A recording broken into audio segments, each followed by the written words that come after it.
Hey guys, welcome back to Much Ado About Nerd Things.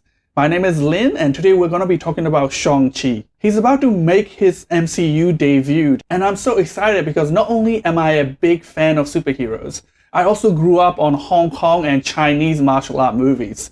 So this is my jam and my peanut butter coming together for a delicious Asian representation sandwich. So I believe, just like Black Panther did, this movie is going to bring in a lot of new audience to the MCU. So if you're an MCU casual, or a newcomer, or you're an MCU veteran but simply doesn't know enough about Shang-Chi, well, this is the video for you because I'm going to be talking about Shang-Chi's history and his origins, as well as things I think they have changed for the adaptation and what to expect.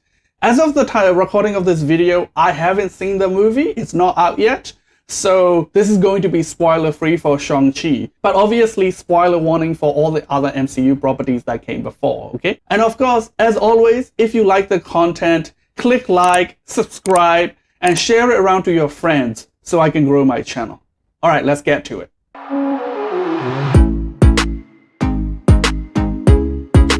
So let's start with Shang-Chi's origins. And yes, that is how you pronounce his name. Shang. Shang. Shang. Shang. S-H-A-N-G. Shang. That's what I said. Shang-Chi is actually one of the oldest Marvel characters. He first appeared in 1973. You see, around that time, martial art movies were starting to get very popular in the West. And that also led to the popularity of the TV show Kung Fu, which, by the way, has been rebooted this year with an actual Asian lead. So Marvel wanted a martial art-based superhero to call their own. They tried to actually get licensed to make comics for the show Kung Fu, but they were denied. So they said, fine, we will make our own with blackjack and hook punches. So Shang-Chi debuted in Martial Special Edition 15, and within 2 issues, it's been renamed to Shang-Chi Master of Kung Fu. His appearance was based on Bruce Lee due to the actor's popularity in the martial art genre at the time. So Shang-Chi began as the son of the master criminal Fu Manchu, who raised him to believe that Fu Manchu was a good and honorable man, fighting against the forces of evil in the world.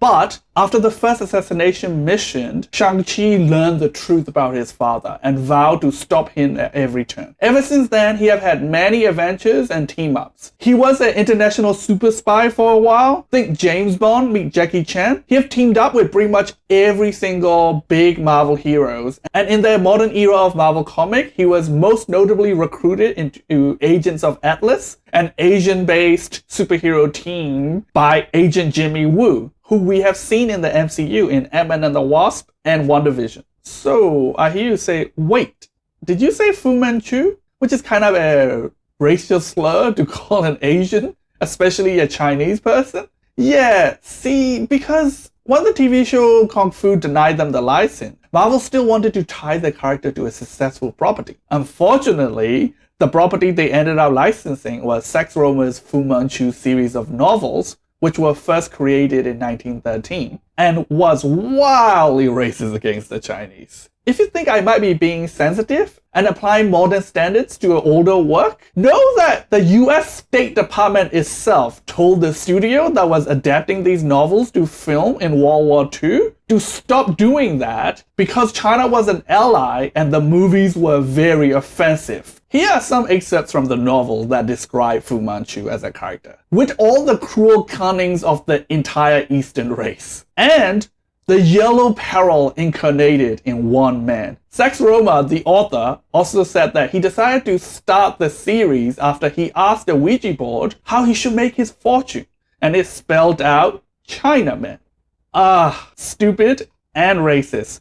2 shitty flavors that taste shitty together. Anyway, I imagine Marvel licensed it in 1973, probably thinking, since Shang-Chi himself, the main character they were creating themselves, will be a positive Asian character, it will be fine to combat this bad stereotype.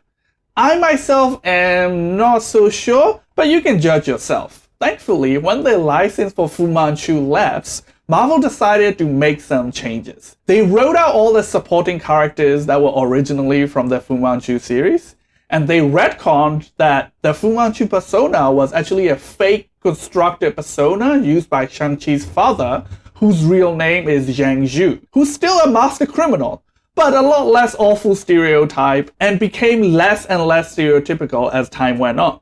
Now you might be thinking, wait, Fu Manchu? Zhang Zhu? What the hell are you talking about? I thought Tony Leung is playing the Mandarin, Shang Chi's father.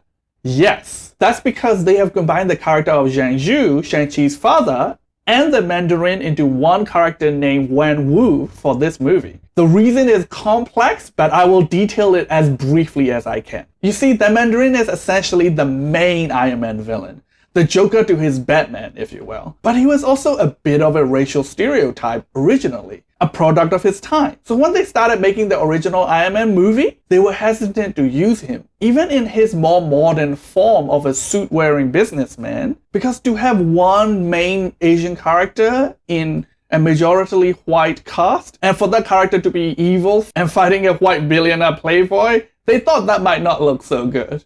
But they did include the 10 Rings organization as a reference to Mandarin's 10 magic rings. But eventually, when Iron Man 3 came along, all the marketing showed Ben Kingsley will be playing the Mandarin. You'll never see me coming. A terrorist that have appropriated imagery and symbols from all over the world, especially Asia. But the big reveal when the movie came out was the character was actually an actor being used to play a fictional terrorist as a distraction by Aldrich Killian, Guy Pearce's character, who was revealed to be the real Mandarin. I am the Mandarin! And there was a bit of a fan backlash for that. I personally didn't mind Ben Kingsley being a fake Mandarin, but thought Killian was a poor version for the real Mandarin, especially because he immediately exploded after the reveal. But as a response to the fan backlash, they made this short film called All Hail the King that revealed that the real Mandarin behind the 10 Rings organization is still out there and is pissed that Ben Kingsley's character, Trevor Slattery, impersonated him. And it ends with Trevor getting kidnapped out of prison. Everyone thought that was just a mea culpa to the fans, just saying the real Mandarin was still out there. But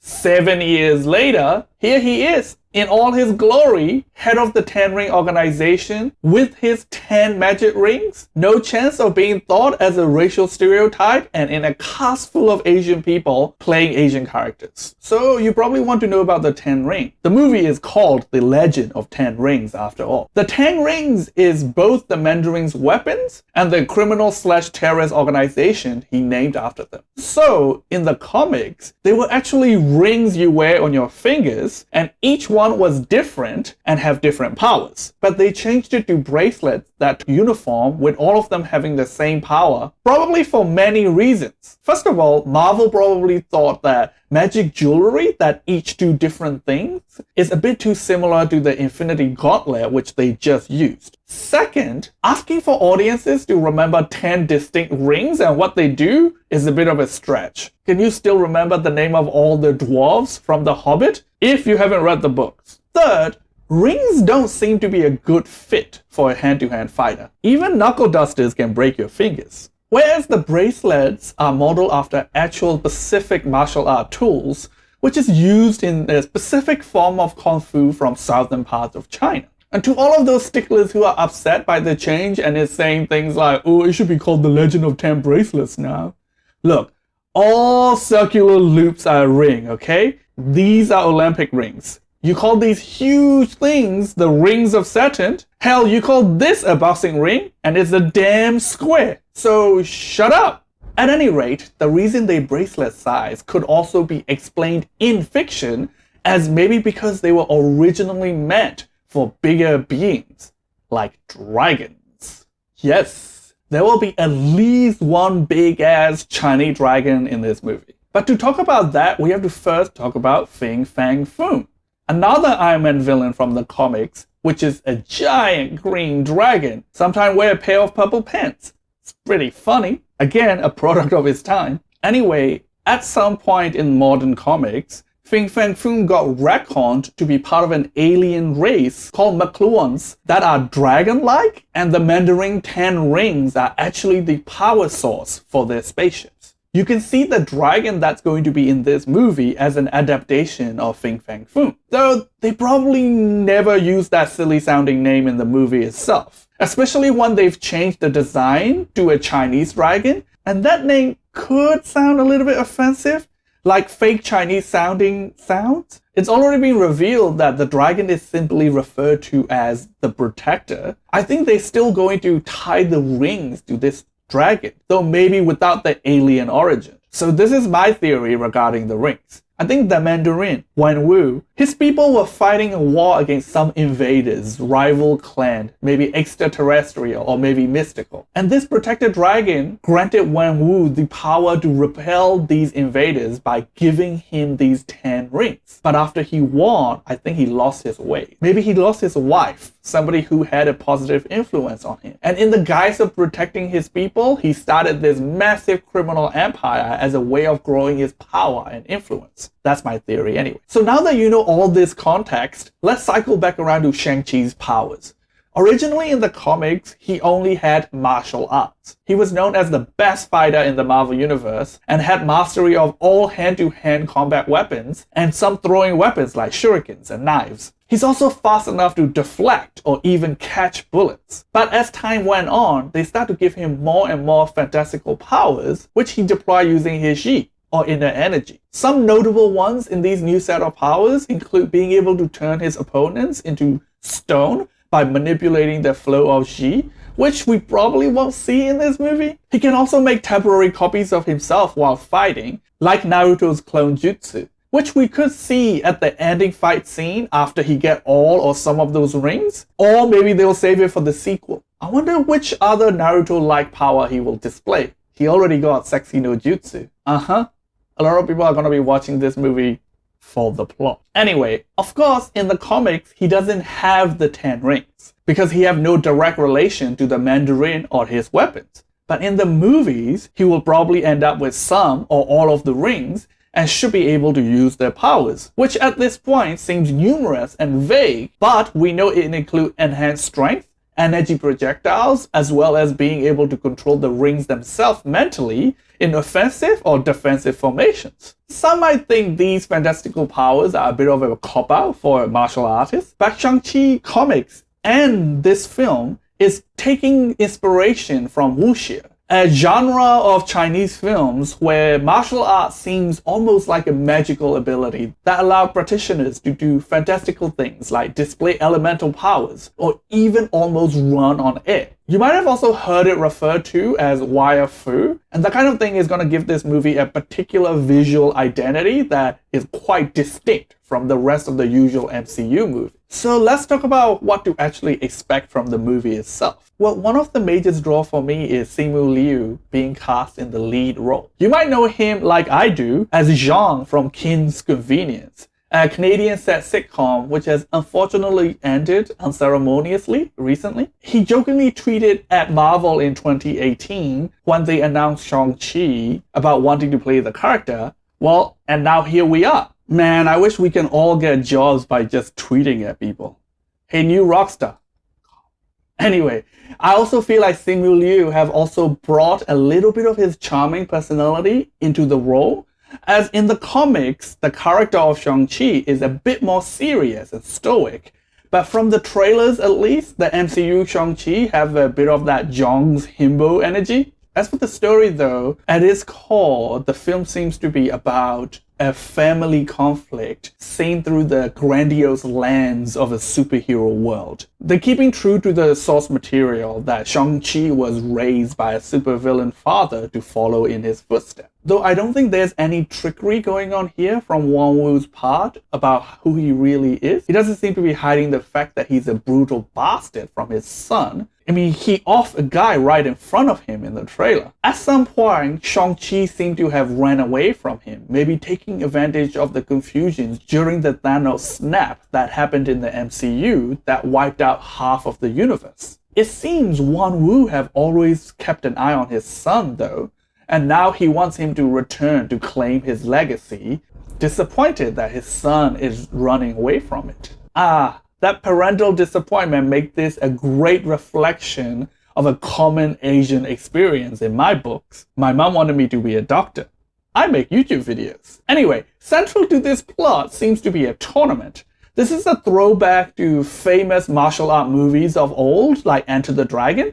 I think this tournament is going to determine the inheritor of the 10 rings though. That's why I think Wenwu really wants his son to participate in it. Shang Chi also have a sister in this movie named Xia Li. Though in the comics, he also have a lot of half siblings as well, because his father has been around for a while, and he has been around for a while. Only the sister Xia Ling is confirmed to be in the movie though, and I have a theory. You see, she might actually want to be the heir to Mandarin's legacy and is a good fit, but is being passed over for the male in the family, an all too familiar situation in Asian family units still, unfortunately. Though usually not about inheriting massive criminal empires. I think she could be the next Mandarin if Wenwu is dispatched off at the end of this movie. She might actually end up inheriting some of the 10 rings. Maybe the movie ends with Shang-Chi getting 5 and Ha getting 5. I mean, one of our costumes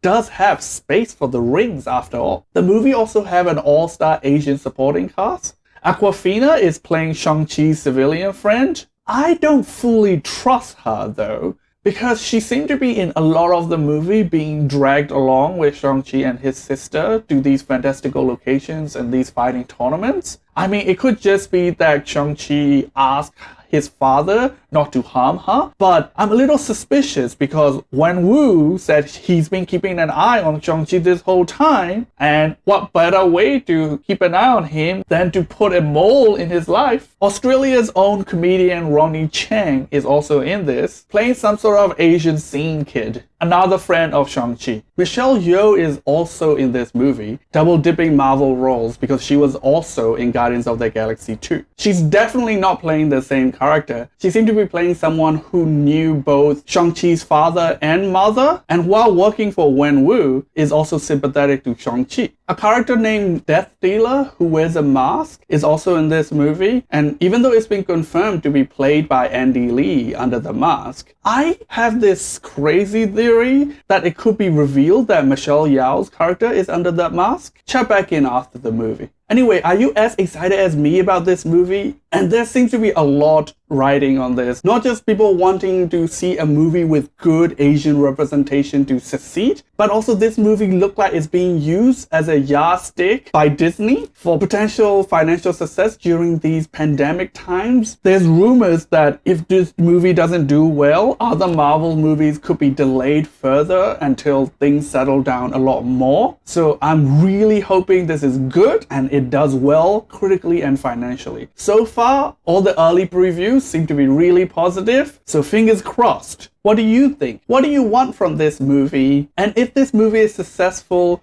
what do you want from its future sequels? And what other great Asian characters should MCU introduce? Leave a comment below. And as always, like, subscribe, and hit that little bell icon to get notified every time I upload more Marvel and nerdy content. That's all from me for now. Peace.